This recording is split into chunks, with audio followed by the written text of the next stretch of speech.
আজকের আবহাওয়াটা ভালোই আছে। এই যে গেটটি,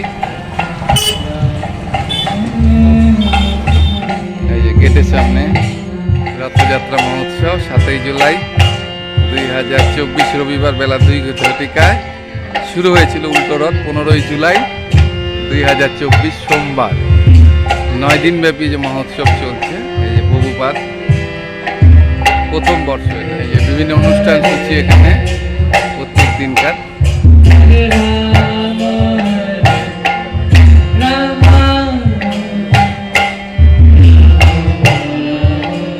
রথযাত্রা মহোৎসব 2024 ফালাকাটা ব্লক নামট্ট স্থানীয় ভক্তবিন্দু ইসকনের পক্ষ থেকে ফালাকাটা মহাকাল বাড়িতে প্রতিদিন কীর্তন, ভোগারতি এবং অন্যান্য যে যজ্ঞ ইত্যাদি হচ্ছে।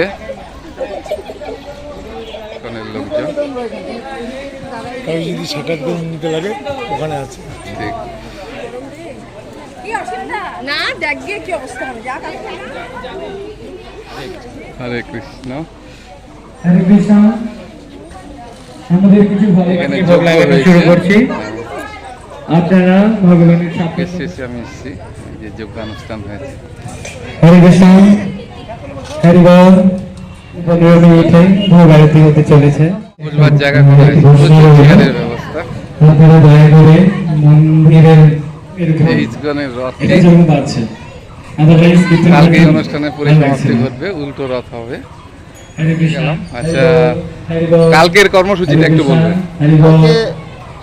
যথারীতি আমরা দুটোর দিকে রথ নিয়ে বের হয়ে যাব, প্রদক্ষিণ করবো, আচ্ছা, তারপরে আবার পুনরায় এখানে ফিরে আসবো। কালকেই তো পরিসমাপ্তি, তাই তো? কালকে পরিসমাপ্তি।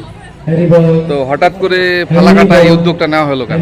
ফালাকাটা বহুদিনের একটা মনে আকাঙ্ক্ষা, সুপ্ত আকাঙ্ক্ষা ছিল আমাদের সবাই, যে ইস্কনের রথযাত্রায় ফালাকাটা হবে, এবং সেই জগন্নাথের কৃপায় সে এবার সেটা সার্থক হয়েছে, সম্ভব হয়েছে, তাই তো? ভক্তের মনের কথা আচ্ছা, এখানে হট্ট গ্রুপ কতগুলো আছে? আছে মোটামুটি 5-6টা আছে। টোটাল সদস্য সংখ্যা আছে কত? 30 জন ফালাকাটা মেইন টাউনে, আর আচ্ছা। টোটাল ফালাকাটা ইসের মধ্যে ব্লকে 200 আছে।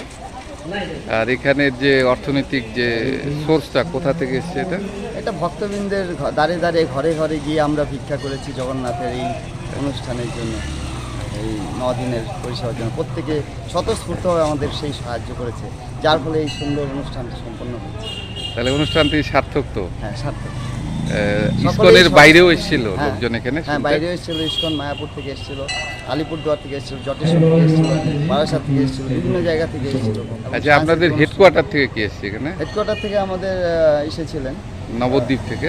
না, এসে মায়াপুর, থেকে নবদ্বীপ ছিলেন 2 প্রভু। তাদের নাম ছিল একজনের অনুপম নিতাই দাস ব্রহ্মচারী, তো মেইন আমাদের আচ্ছা, ইসকন মায়াপুরে আচ্ছা। তিনি ছিলেন। আর তাছাড়াও আরও অন্যান্য ব্রহ্মচারীরা ছিলেন। ক্রমান্বয়ে তারা প্রতিদিন এসে এখানে 7টা থেকে 7:30টায় প্রবচন দিয়েছে। একজন, এই যে ড্রেসটা দেখতে পাচ্ছি আমরা, এই যে হাতে এই যে তুলসীর এটা জপ করেন উনি, এই যে কপালে তিলক, সুন্দর পরিধান, পরিচ্ছন্ন পরিবেশে জপমালা। আচ্ছা, এই জপমালাটা কতবার করতে হয়?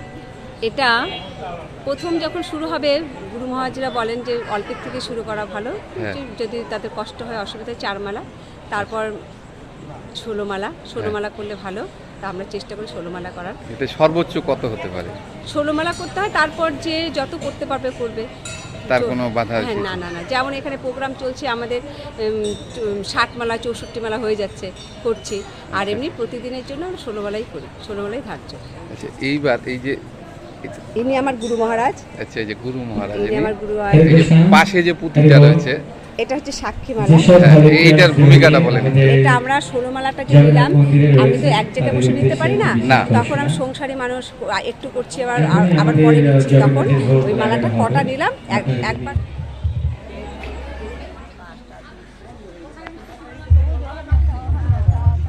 কৃষ্ণ বলো, তুমি বলো, তুমি কোথা থেকে এসছো? তুমি? আচ্ছা, স্কুলে পড়ো? কোন ক্লাস? কৃষ্ণ নাম করতে ভালো লাগে তো? ডেলি করো? অঙ্কন কম্পিটিশন হয়েছিল চৈতন্য মূর্তি, এই যে মেলা রথের কৃষ্ণের মূর্তি বাচ্চাদের। এই যে আরেকজনের কীর্তন চলছে খুব সুন্দর। এই পাশে প্রসাদ গ্রহণের জায়গা, এই প্রকাণ্ড বৃক্ষরাজি, আবহাওয়া মেঘাচ্ছন্ন। এই যে কৃষ্ণচূড়া, সাদা ভেজা মেঘ, শ্রাবণ মাস। এই যে মহাকাল বাড়ির স্রোতস্বিনী মুজনাই, বর্ষাকাল, ঘোলাটে জল, নদী একদম ভরপুর। এখানে বাঁশ দিয়ে ব্যারিয়ার করে দিয়েছে বর্ষাকালে, যাতে লোকজন এখানে না নামে নদীতে। এই যে বটবৃক্ষ, এই প্রসাদ দান করে এরা খায়। গরু নিয়ে আসা হয়েছে।